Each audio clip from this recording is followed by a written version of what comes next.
If you look at how music is done today, if you want variations in your loop in a game, you make multiple versions of it. And if you don't want the music to be too repetitive, you make like 5, 10 different versions of this music. Then you have to bounce those audio files and put them inside of your game. When using reactional music, you do the music once, but you do it in a way where you can transform it in real time with input from the gamer. At the heart of our system is the reactional theme, our interactive compositional format. So a reactional theme is an interactive composition. It's not a randomizer. That's usually been the case of generative music in the past. This is composed music, but that is still changeable in real time. Here's an example reactional theme. It's a jaunty orchestral piece. I will just play the music as it is. You hear this upbeat orchestra music coming here. You can then change the density. I mean, how many notes are you hearing? So you get much more sparse music. You can still take up the energy, so it's much louder, and not just making it louder, but also start to have pitches that are higher and lower. And of course, take back the density again if you want. We have an autonomy slider that starts to affect the music, so it improvises around this, the same theme. And you can progress to a different part of the music.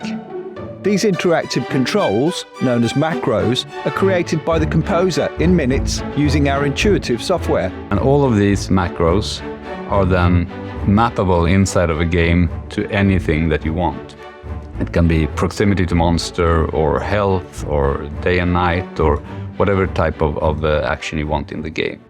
So your game music can be truly interactive, reacting to what the player does in a way defined by you. If you have a driving game, you can speed up the music or slow it down. You can really change exactly every parameter you can think of in the music.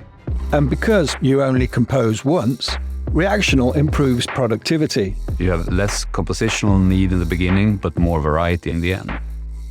But the real power of the reactional system is how it enables you to combine your interactive theme with any one of the millions of pre-recorded tracks in our library of licensed music. So I will first play just the reactional theme in itself,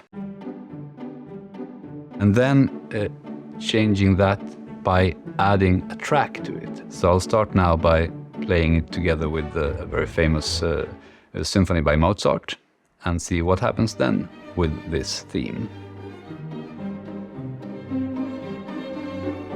Now it's just the theme that reacts to the tempo and the chords of Mozart's symphony. Of course, you can also add a completely different track. So you take a different track and you have the same reactional theme with this upbeat orchestra, and we'll see how that sounds. You can still affect these sliders of energy or density. You can change to different parts in the reactional theme that has more instruments or less instruments. You can add the stingers. Sound effects triggered by in-game events. And everything will synchronize. And then for something completely different, a completely different genre of music that still affects and makes the theme, the reaction theme, interact with this music and work together with it.